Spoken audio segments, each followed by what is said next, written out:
fathers out there. And because it's Father's Day, I just wanted to spend a few minutes with my artificial babies and show you guys some new acquisitions I've gotten over the past couple of weeks and talk about them a little bit. So, the first thing I actually got was a little bit older knife. Let me find it there. And I don't know why.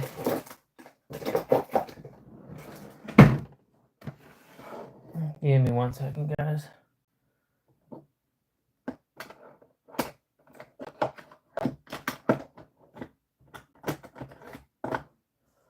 There comes a point in time when you acquire too many knives and you can't find the ones that you're looking for.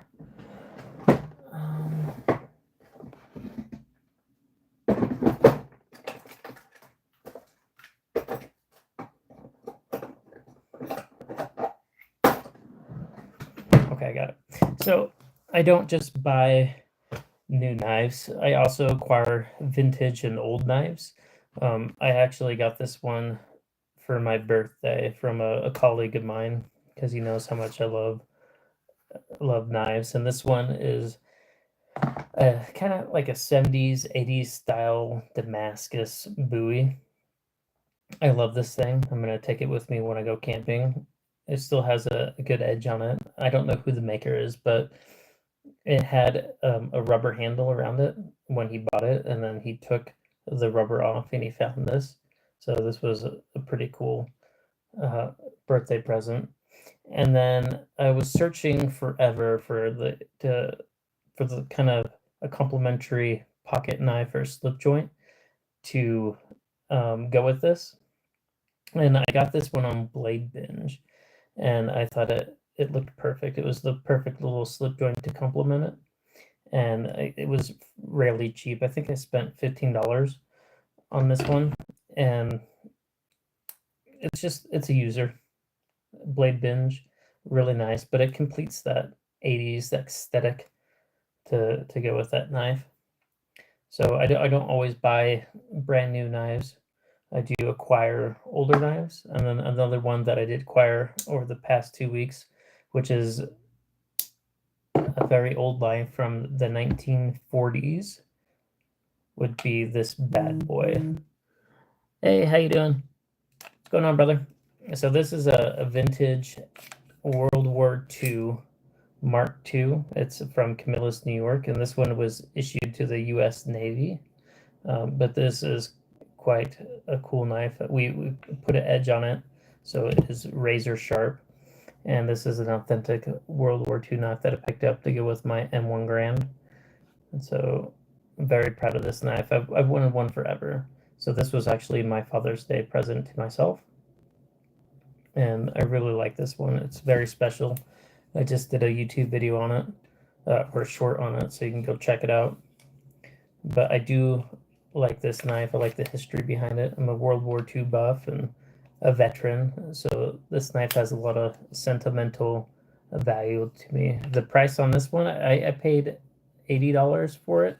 So you can get, depending on the condition, between $70 and upwards to $400 for these types of knives, and then also depending on the maker. So because no one wants it, well, I don't want to say no one wants. This one is a U.S. Navy, and the U.S. Navies aren't as popular as the U.S. Marine Corps.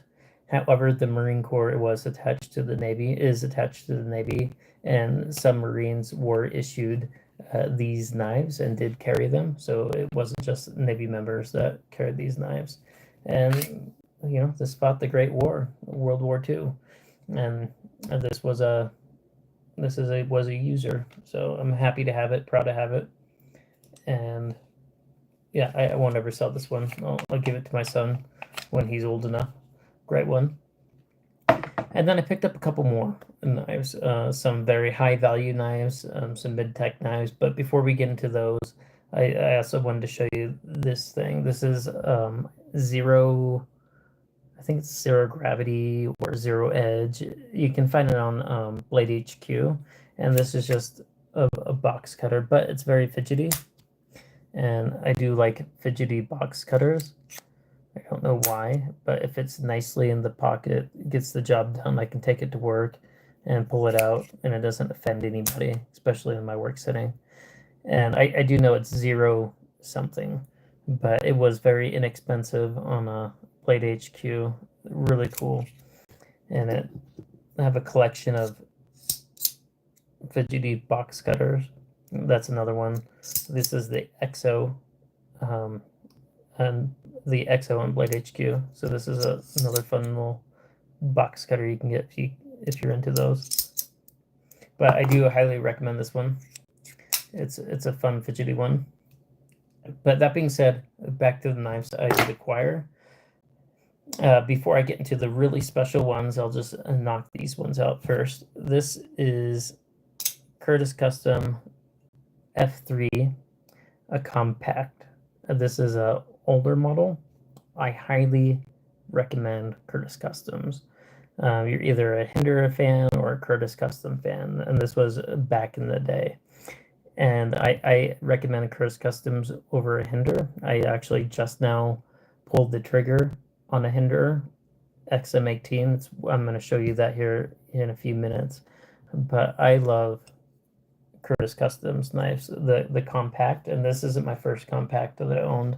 One of my first grill knives was an F3 compact. This guy from Curtis Custom. And I love these knives. So I have two of the compacts now, which I always have this in my pocket. I almost never leave home without it. And then this guy, I found it on Blade Binge, and I could not get it for the price. Well worth it. I love these knives. And then he makes other models as well. This is the Curtis Custom F3 LT. Another one of my favorite models. I love this knife, and I'll show this knife against the Hinder so you can kind of see the comparisons and why it was like a rival. But I highly recommend Curtis Custom over Hinder now that I've had a chance to experience them both. And these are Midtecs, so I chose the shipwreck green on shipwreck green, and then as well as the two-toned blade. So you can kind of pick and choose what you want. Colt, how you doing, Pepper? I'm not sure what you mean by Colt, but these are awesome knives if you get a chance. And then another variant he does is he does make slip joints. They're more modern looking, comparable to probably the Spyderco swaybacks is the style he goes through now. But I did pick one up, and this is a back pocket slip joint from him. Very cool knife. Old Westinghouse micarta scales. I think the blade is S90V or M390. I have to go back into my records and look, but this is mirror polish blade. Very cool. I love this knife. This is one of my grill knives. I'll never get rid of this one. And I want to say it has solid lockup, even though it's just a slip joint. I can press it really hard, and I don't have to worry about this accidentally disengaging on my hand. And it has beautiful walk and talk, if you can hear that. So Curtis Custom, check him out. He makes beautiful knives. Highly recommend them. But that was also one of my new acquisitions to go with my Curtis Custom collection. The other one I got this week was a Hinder XM18, and I've been on the fence for a long time about purchasing one of these knives. And like I said, you're either, if you've been collecting knives for a while now, and once Hinders came out and Curtis Customs were coming out, you were either Curtis Custom guy or a Hinderer guy. And I always went with Curtis Customs. But I finally picked one up. I found one that I liked, that was calling me, and I spent the money. And I don't know how I feel about this. I still, without hands down, I still recommend the Curtis Customs over the Hinders. Just the ergos are better. I don't know if it's because I'm not used to this blade shape or how it has like a downward angle. I want to say it's more for angled cuts. In my head, that's the only kind of cut I can imagine with this knife to where it makes sense and it's comfortable. Is just having an angled cut, like a downward cut, unless you change the position and you're opening up a box. That would make sense, but it just doesn't feel natural in the hand for some reason. And people swear by these knives. There is a big Hinder following for these knives. And I've always wondered what the appeal was. And after picking one up, I'm still, I don't know. I have to carry it for a couple weeks and actually use it to make a final decision. But right off the bat, I don't know that I'm going to keep this one. I might sell it, and I'm glad I, got it to experience it. The original, what I was originally going to do is get the Hinder and replace this scale with it's a silver dragon scale from goodscrew.com. If you go to goodscrew.com, they make custom scales and they have a silver one that just looks amazing. So I kind of bought this knife to go with those scales because I really wanted the scales. But I did not think it was going to feel this awkward in my hand. And it's the downward blade shape that's kind of bugging me. So more to follow in a couple weeks. I will use this one and let you know how I like it. It does have good action. It is kind of drop shut. It's just the ergos that I'm having trouble wrapping my brain around because it's so different than every other knife that I own, and I own over 200 knives. So it's unique in that sense. The next one I bought has been a grill knife of mine for a long time. I bought these knives prior because I've wanted what I'm about to show you for a long time, and I could never really, not that I couldn't afford it, but I had a hard time pulling the trigger and justifying it.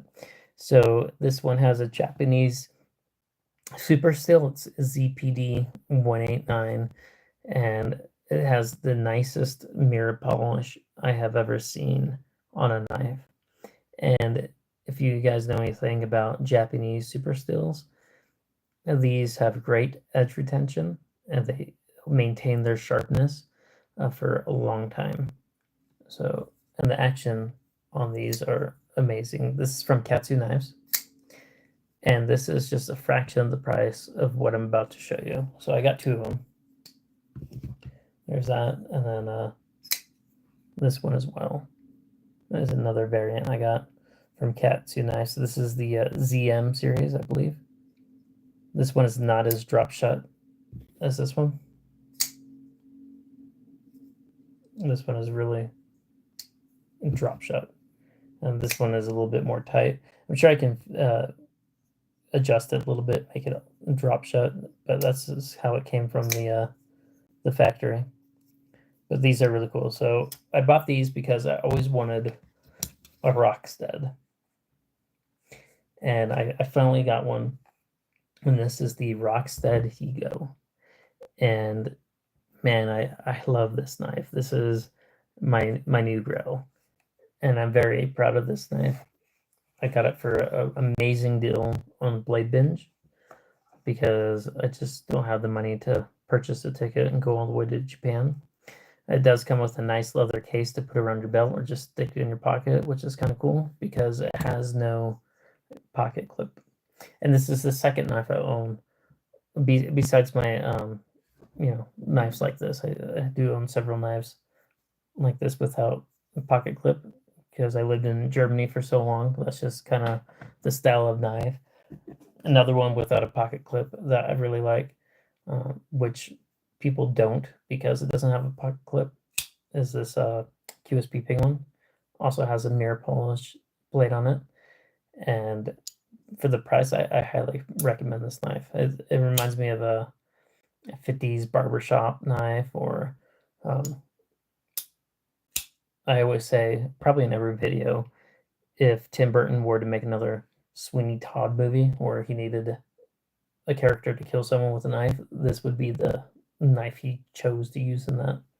So I like that knife. But without further ado, this is not a knife that you can just flick open. This is a slow roll, kind of like I would compare it to an upgraded version of the Chris Reeves knives. And so these knives are known for a slow hydraulic roll. These are grail knives for a lot of people. And people dote on the action of this knife. It's a workhorse. This is what you want action-wise. If you're talking about hydraulic slow roll openers, this is miles beyond what this is as far as action. I can't explain it to you.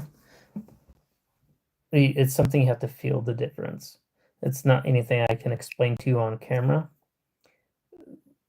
It's just everything is so fine-tuned and perfect, and each millimeter feels the same as the next, and it's just a beautiful action. And I have used this, and I have been using it. This will be a user. This won't be a safe queen. This is a rosewood handle, and I forget what the Rockwell hardness was. I have to look at the paper, but each individual Rockstead that you get, they will do its own separate Rockwell hardness test on it, and you can see on the knife where they do that, there'll be a little puncture hole here. I don't know if you can see it. That little hole by the thumb stud right here is where they test the Rockwell hardness on every single Rockstead that you get. And these come razor sharp. This is the sharpest knife that I own out of all my production knives, and it's good. The DLC mirror polished. The only other comparison I have, which is a knife I also highly recommend for you guys, is the Kaiser Militao 2, but you can see the difference in the mirror polish. These are both DLC, and they both claim that they're mirror polished, and so you can just see the difference in quality in these guys. And this was by no means a cheap knife. You can get these for cheap, for under $100, and I think everybody should own one of these knives. But you can really see the difference in just the fine-tuned finished product. Everything is just immaculate attention to detail. So this is another new knife that I got this week that I am very, very proud of. And the Japanese Super Steel, I do not know how it compares. So I did cut paper and did cut tests with this. Like I said, sharpest knife I've ever used. I do not know this is the same blade steel. I do not know if this has the same sharpness. It depends on the how they ground it. It's the same grind pattern on it, but I'll do a test and see. Actually, let me get a piece of paper. I've never cut with this before, so it'll be the first time. Let's see what I got here. Give me 2 seconds. I'm gonna go get a blank piece of paper. We'll do some cut tests. Actually, I'm interested to compare the quality of both these knives, because this is a fraction of the price of the Rockstead. Give me 2 seconds, guys.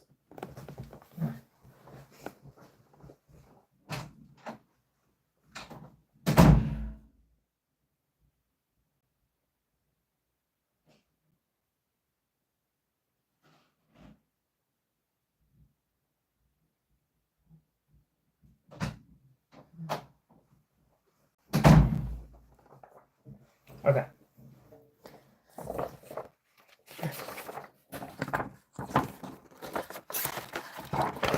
So this is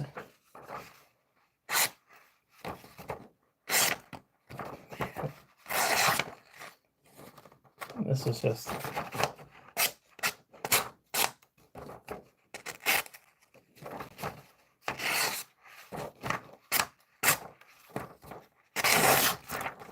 amazing. Okay. Now let's compare it to this one. Same. This is.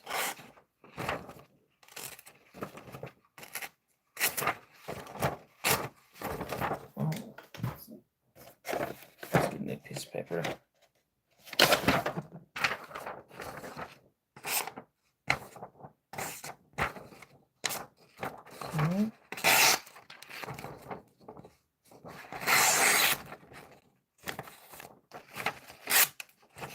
It's definitely sharp, but it does not cut with the same precision as the Rockstead. Let me get the other one. And this is the first time I'm cutting with these, both of these. Well, let's get a new piece of paper.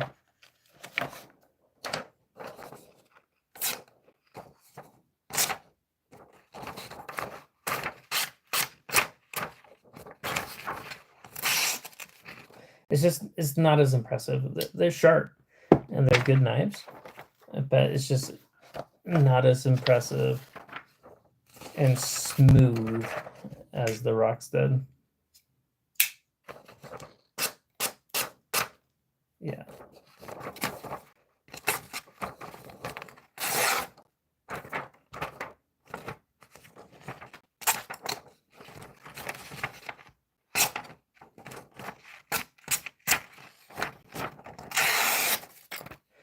Yeah. Definitely worth every single penny that it cost. So highly recommend that. And if you can't afford one of these knives and you want the same type of material and mirror polish and quality, Katsu is a great runner-up. It's comparable to, let me think of another comparison. If you guys know Oz Machine Company Roosevelt's, I have a couple of those. Hold on. Let me clear this paper out of the way. Oh, I never showed you guys also my new Oz. I did get a new Oz, I think, and I don't think I showed you. So this is my old Oz Machine Company Roosevelt. This is by far 100% hands down my favorite knife of all time. And I found like a variant of that. And this is my new Oz Machine Company Roosevelt that I acquired, which I love. I love this teal blue. But these are really nice knives. Love these. But a budget variant of that would be the Vosti Porcupine. Fraction of the price. It looks the same, gets the job done the same. Ergos are very similar. So if you can't afford one of these, Oz Machine Company Roosevelt, get one of these. This is, if you're just getting into knives, maybe this is expensive. I think I paid $80 for the Porcupine, and to a lot of people, $80 is expensive for a knife. To me, that's kind of on the low end of what I'll spend on a knife. I don't typically buy knives that cost less than this. Just because I did in the past, I just don't now. I've kind of evolved my knife collection and what I expect and the standards, and Walmart knives just don't do it for me anymore. There's nothing wrong with Walmart knives. It's just as you evolve and you kind of you're in your knife collecting or your knife usage, how you look at knives, how you feel about knives, why you purchase them evolves as well. So when I first started buying knives, I'll give you an example of one I purchased, and the reasoning behind it is I got this guy. So let me take that back. When I first started collecting knives is because I was in the military, and I did a couple combat tours in Iraq, and I was buying just military combat knives, fighting knives. So here's an example of one that I bought while I was in the military. But I was buying them for that purpose, to use out in the field in military situations. Another one I got is a fighting knife. My dad actually gave me this one when I went to Iraq. A combat folder. So I was buying them for those purposes. But after I got out of the military and I started buying them more like from a collector standpoint, my reasonings had changed. So when I first started buying knives, I just wanted to get the nicest knife for the cheapest amount of money. That was my initial mindset. So I went online and I was looking at all the knife sales, and I found this CVV Damascus blade for, I think it was, I paid like $40. It was marked down from $120. And I just wanted that knife because it was marked down so heavily. It had nothing to do with the style. I just thought I was getting the best deal, the nicest knife for the and the most, you know, features, Damascus and G10 see-through scales. It's a liner lock, and I just thought I got the best bang for the buck. And for, you know, this was 120 and I spent $40 on it, and I was proud of that. I don't use this knife. I don't like this knife. It gives me hot spots on my finger if you use it, but I was, you know, very happy with it for about 2 weeks until I found the next knife. And then I kind of started watching YouTube videos, and I started hunting for knives that I thought would impress the knife community. So I would think about, okay, what if I went to, you know, Blade Show in Atlanta and I did a pocket check, you know, what knife would I need that would impress or fit in with that crowd.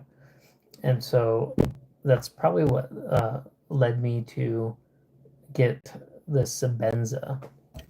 Is actually this guy. Is okay, I'm gonna start going to some Blade Show. I've been collecting for a while now, and that's just a thing people do, is pocket checks. How am I gonna impress my peers? And so I got this one. You know, that was my mentality back then.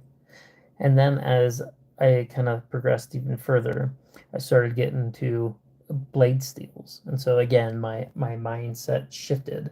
Then I wanted the newest blade steel on the market, which was Magna Cut. And I started buying Magna Cut blades, and was really into that. And as I progressed, then I found my favorite maker and knife, which was the Oz Machine Company. But that also kind of changed the way I felt about knives and the way I kind of purchased knives. So now I like custom knives, and I like try to find knife makers that aren't known yet and that still produce good quality knives that speak to me for a cheap price. So an example of that is, I don't know if I've showed you guys yet. This is a knife that I carry every day now, and it's from Gunstone Creations. You guys probably haven't heard of him yet. He's a custom American US knife maker, and he makes really cool custom knives. This is the Baby Shark, and this one, you can get him in two variants. You can get in the XL or normal. He also does, it's called an ejector, or he'll do some custom fixed blades. But this one is done with custom shrapnel scales. They're very reasonably priced until he becomes well known, and then I'm sure once he becomes well known, and the supply and demand for the very few people that do know about his knives, they sell out every day. Like every time he does a drop, within that day he'll almost sell out of his stock. So gunstonecreations.com if you guys want to check this guy out. So that's kind of where I am at now with my knife journey, is finding custom US custom knife makers that do great work. And yeah, these knives kind of like speak to me and where I am at my knife journey. So it's not all about just buying the newest fanciest knife because YouTube says you should own this knife, which was where I was at for a while in my knife journey. Granted, I did get to pick up a lot of knives because of that. A good example of that would be Rob Johnson. I would have never picked this knife up and found this knife if it wasn't for YouTube, but now I'm trying to find the next Rob Johnson that doesn't cost an arm and a leg, which is why, you know, Gunstone Creations. But this is a guy from Lafayette. He does Midtec knives, Midtec work, and you can fully customize these kind of how you want within reason. Yeah, this is a saltwater build. Really cool knife, worth every penny. And this is kind of the same lines as your Oz Machine Company, your Koenigs, your Sabenzas. Not quite as up there as the Rockstead, but very, very nice quality knives. So yeah, that's kind of where I am right now in my knife collecting journey.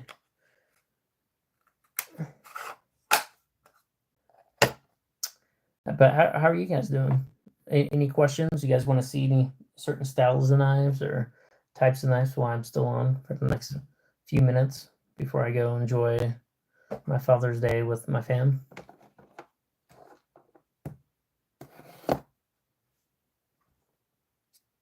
No?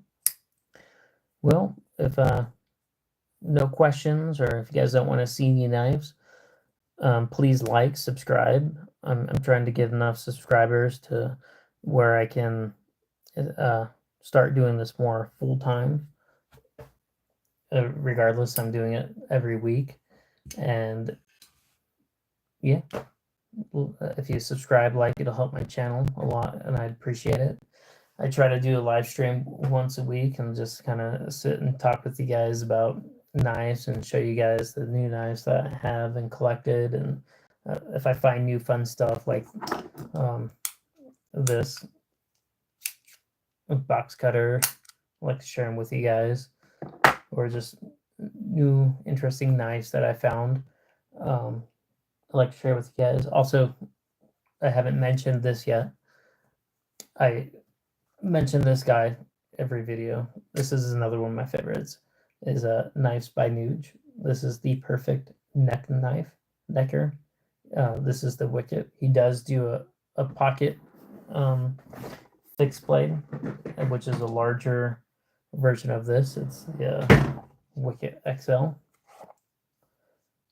And these are really good for bushcrafting, outdoor use, just everyday carry. If you like to EDC fixed blades, this is a good one. The only gripe I have is you're dedicating a whole pocket if you're gonna EDC this knife. I mean, that's it. Like, you have to. It's a great knife, and you know, if you have the pocket to dedicate and you're not carrying very much, highly recommend this. Really cool. But that's the sacrifice you're gonna make, is you're dedicating a whole pocket to that. That being said, great ergos. I love it. I just prefer the Wicket. Same thing. It's perfect to go around your neck. No one knows that you have it. It's great for everyday carry. Same with the Gunstone Creations Baby XL, or the Baby Shark. Love that knife. It replaced the what I was using before. Actually, and it replaced that is the Bradford Guardian 3.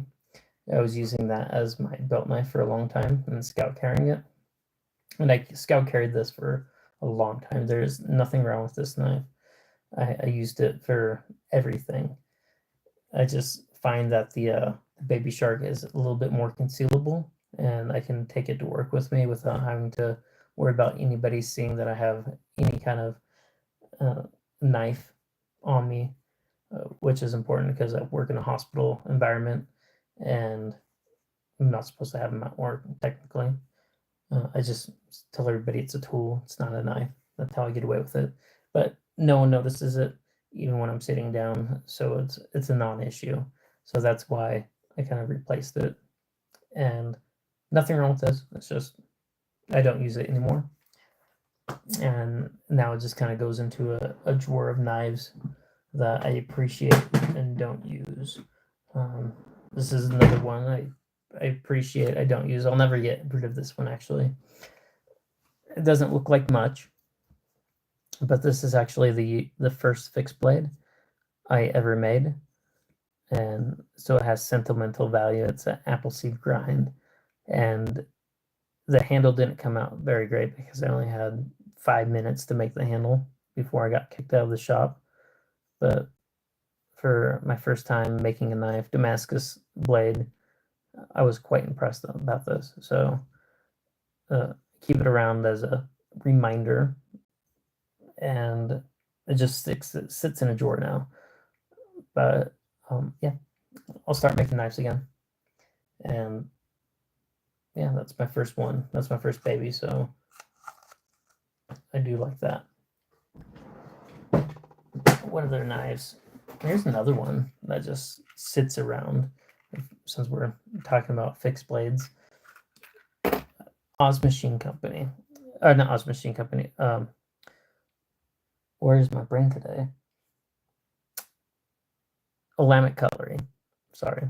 Another great knife maker. One of my top 5 favorites. It's Lamic Cutlery, Curtis Customs, Oz Machine Company. But Lamic Cutlery, I have several Lamic Cutlery knives. And this one is a special one because it's a necker. They don't usually do neckers. And then out of the neckers, this is the only dagger style that has edges on all sides, both sides. And it's a cool one. This is a really old knife. And the reason why I don't carry this one is because just the neck sheath is just a little bit too big and clunky for me. A lot of old timers might like this style and not be offended by the big thick leather.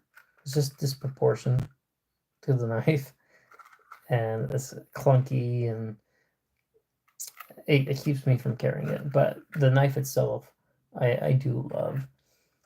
And then I have a couple other ones that from Lamic Cutlery that I haven't been EDCing yet. But just to kind of show you the kind of cool stuff that they do is I haven't had the chance to make some custom sheaths for this yet. I will. It's going to be a project that my next project to do, but this is a necker that I will use. This is a mirror polished Damascus blade with a speed hole in it from Lamic Cutlery. It's called the WTFX series. And then this is another variant. It's kind of like a Warrenclyffe style blade, also Damascus. I like the ergos on this, really cool ergos. But that's another one that you'll never see on YouTube because you kind of have to know where to find them. And this is from Lamic Cutlery. Another one that they do that you'll probably never see unless you come to my channel is the taco. And this is a really cool blade from Lamic. So just to kind of show you the different stuff that they make, this is the Taco 4. It has copper Damascus inlays. Really like this. Sanmai. So very cool, and it's a Higo Nokami style knife, which I'm really big into. Really big into Japanese knives, Higo Nokami style knives. So this is a, let me show you what an original Higo Nokami would look like.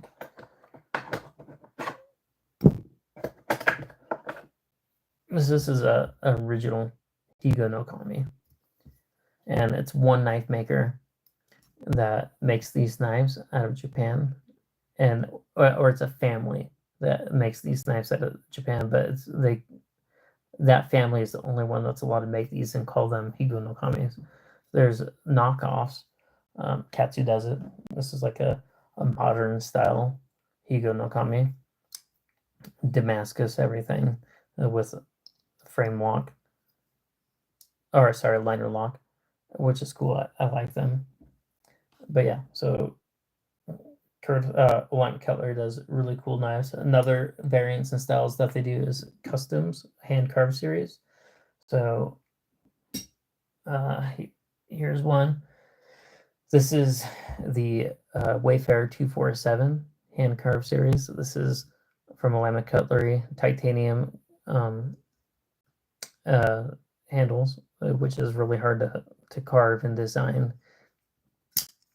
A very smooth action. I do like this a lot. It's very comfortable ergo wise. It's really comfortable. I use this October, November, December is kind of when I carry this knife, and it gets a lot of pocket time around then. And everybody seems to love this knife because of the design. But another one that I have from them is called the Busker. And these are really nice knives. They break in really nicely. They just get better over time. They also make these wicked beads. I like them. They're the only ones that I use is from Alamic. This one has nailed filed backspacer. So pretty cool blade shape. Fits really nicely in the third pocket. And it has really comfortable ergos. And then I'm actually selling this one right now on Blade Binge. It's the Dragon Ball Z hand carved a knife, only one of one. I had a couple unexpected bills come up, which are no longer needed. That I try to sell a knife, so I'll probably leave it up for a couple more weeks, and I'm just selling it for what I paid for. I'm not trying to make any extra money on it. But this is one and done. They're not going to do any more anime style hand carved knives because they're too hard to make, too complicated for them. And anytime they mess up, they have to throw away the titanium handle. So it's very, very hard for them to do. It takes a long time for them to do. I think this one took 6 weeks for them to hand carve this out of titanium. It's really cool. So if you're interested in this knife, I am selling it on Blade Binge for what I paid for it. I'll probably leave it up for another week and then take it back down because I'm no longer in need of the money. So, yeah, 1 week to buy it if you want it. And then what other Alamics do I have? I think I'm missing one. Oh yeah, I am. So this is another one, another style that they do. This is called the Rainmaker. Very smooth action. If you're buying a Lamic Cutlery knife, the quality and the action is some of the best in the world. I mean, it's up there with Shiroguro knives, if not better. This one's a mirror polished dagger style blade. It does have a false edge, so this edge is not sharp, but this edge is wicked sharp. It's frosted titanium, great action. It's very snappy. If you're into larger knives, this is a nice one to get. And then since we mentioned Konik, it's, oh no, we mentioned Shiroguro, not Konik. But also these are nice. blades if you're getting into knives, and if you want a nice custom and you care about action, this is some of the best action you can get. Guillotine. And you'll be hard pressed to find any other knife maker out there that can compete with this level of precision and action on a knife. That's what you strive for when you're paying that amount of money. It's just drop shut, perfect guillotine action. But for a while, Shiragorovs were kind of where it was at, action wise and quality wise, and they still are. But now a lot of knife makers have caught up to them and can compete, or if not, are better. So they no longer hold that same limelight as they once did. But yeah, I would say that this is comparable action wise, is the Alamic Cutlery and the Shiragorovs. What's special about these though is the blade to knife ratio is outstanding. Like they dialed it in to where you're getting the most blade fit into that handle as possible, and they're just beautiful knives. This one I got from Monkey Edge. These are Monkey Edge exclusive titanium scales, and this is a nice knife that I own, like that. Polish custom knives. Again, if you're looking for a more high-end knife, this is the Micro Steam. But I fell in love with this knife because I love that argyle pattern. It reminds me of a chessboard, and it reminds me of just kind of how we used to dress back in the day. It's where a lot of argyle. And what's special about these Hermans is the sound that they make. They sing when you open it. It's like a certain musical tone.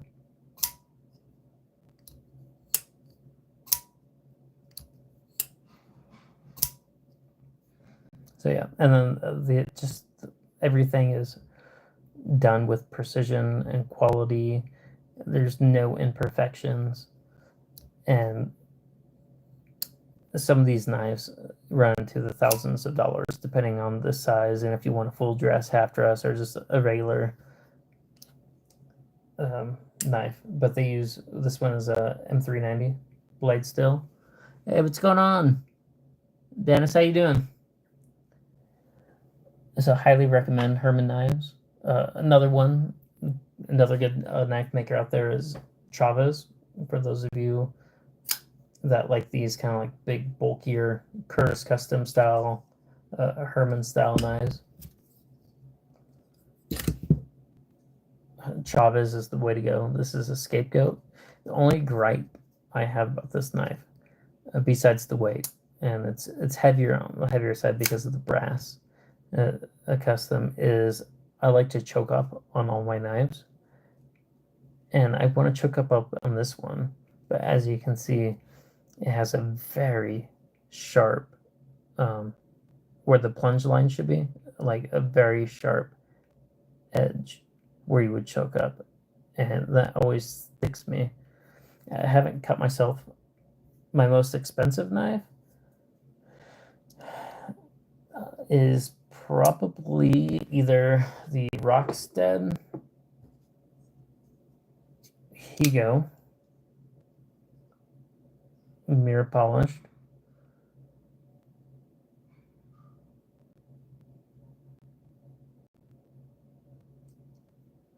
it's all good unless you go back to sell your Leap for $20. I remember back then, and you didn't look happy doing it. Yeah, it's never fun to sell yourself for any amount of money. And then my other, probably most expensive one, is going to be the handmade hand card busker. Is also probably around the same price.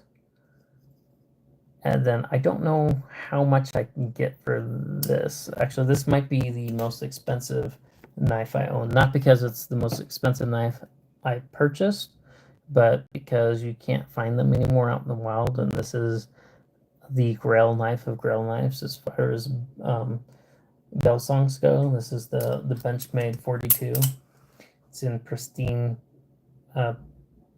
condition. Like, this is never cut, never carried. It's been my safe queen.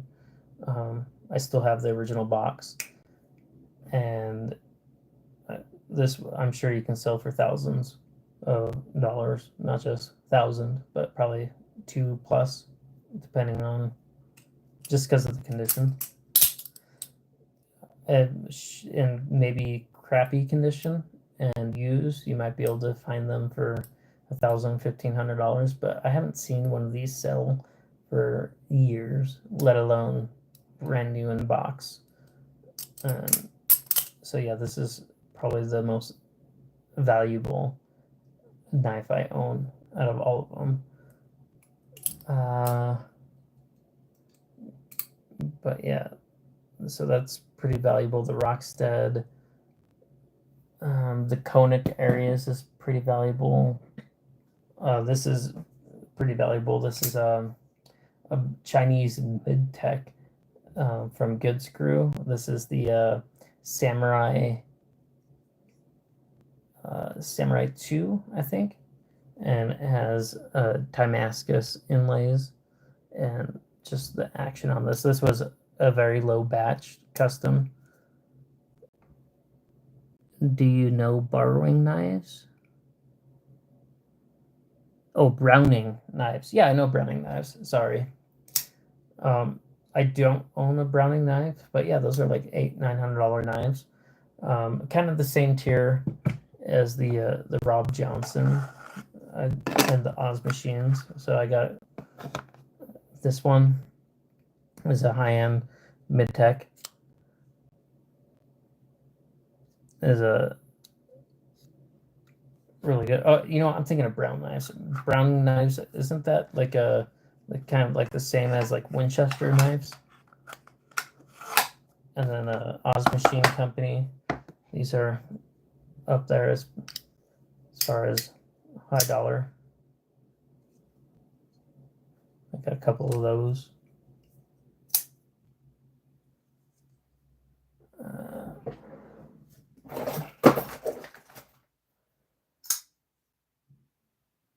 Yeah.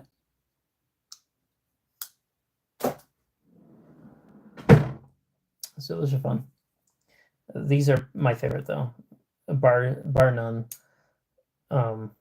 Oz Machine Company is my favorite knife of all time. The ergos, they're quite expensive, and if you can't afford one, I was saying earlier, get the porcupine. They look very similar, a similar blade shape, similar ergos. Just these titanium scales. This is micarta scales. This is either MagnaCut probably, and then this is a 14C28N, like a D2, and then this is a button lock, and this is frame lock. So there's my cheapest knife. Probably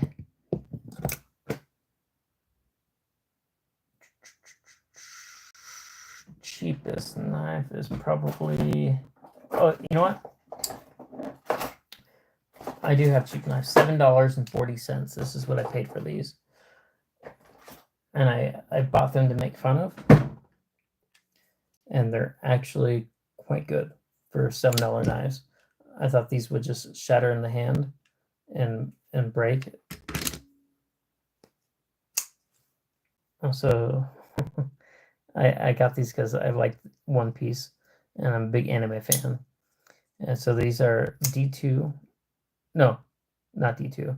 These are PF62F. So I don't know what kind of blade steel that is, but these are liner locks, no blade play, up or down, solid lockup, assisted opening. Oh. And the ergos are actually quite comfortable. They came sharp. And for $7, I have no complaints about that. These are fabulous for $7. I thought they would snap in half, that they wouldn't be good quality. They're all centered. Yeah, so far they feel the same as they did on day one. I've deployed them numerous times. Quite impressive, actually. The gas station knives are getting really good. A magnet lock or liner lock? I don't have any. Are you talking by magnet lock? Are you talking like winter blade locks, where they use a magnet, or because I don't think I have any magnet locks, but I do prefer frame locks over liner locks, and there's a bunch of different locking mechanisms. So, hold on, let me.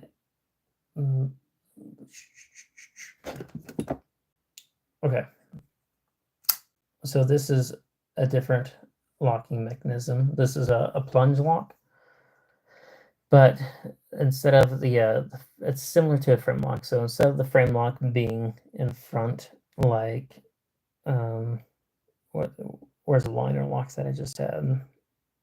I was just messing with them. Okay.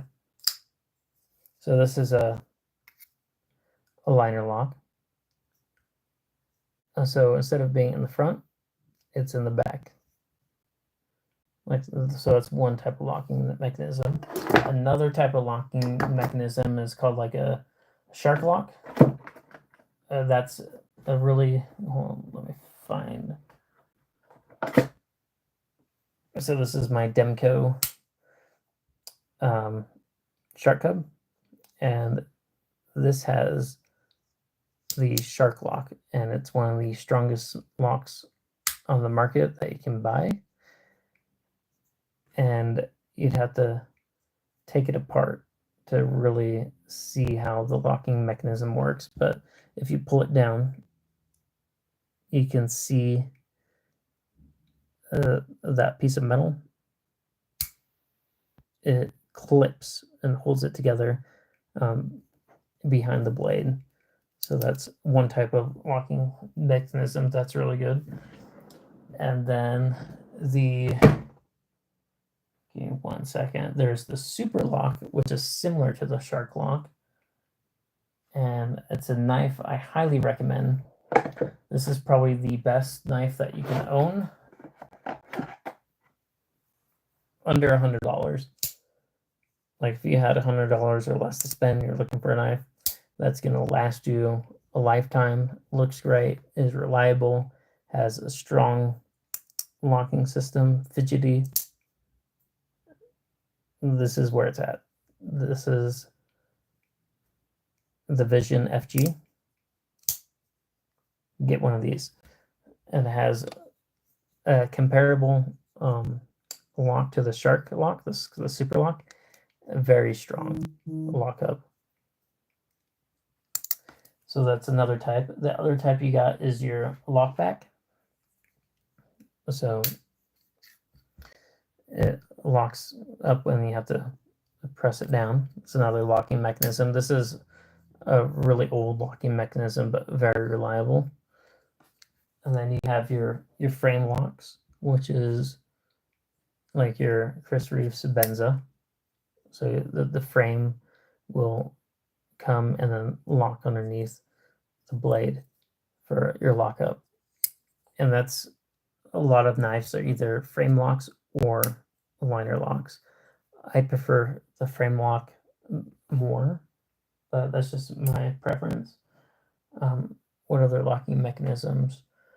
There is quite a few.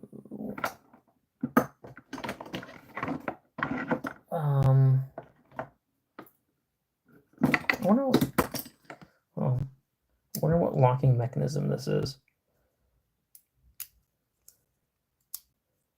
So this is one of the weirdest knives that I own.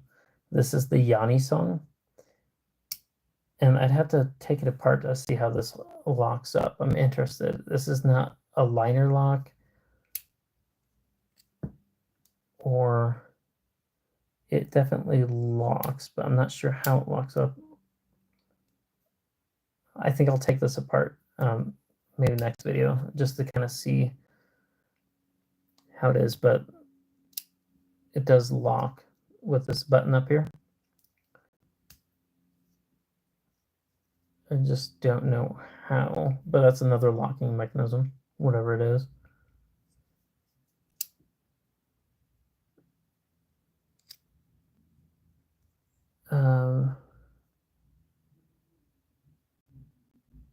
How are you at sharpening them? Not very good. So I use this.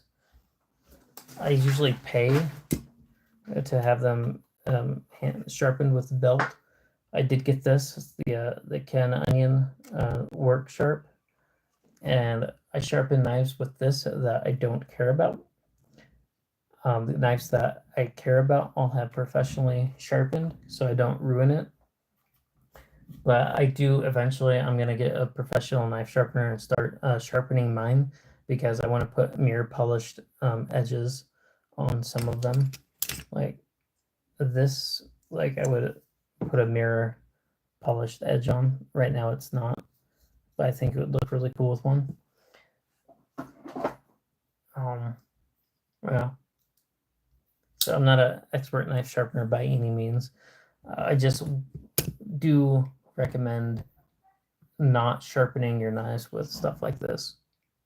It just strips the metal away, and then yeah, it ruins your knife.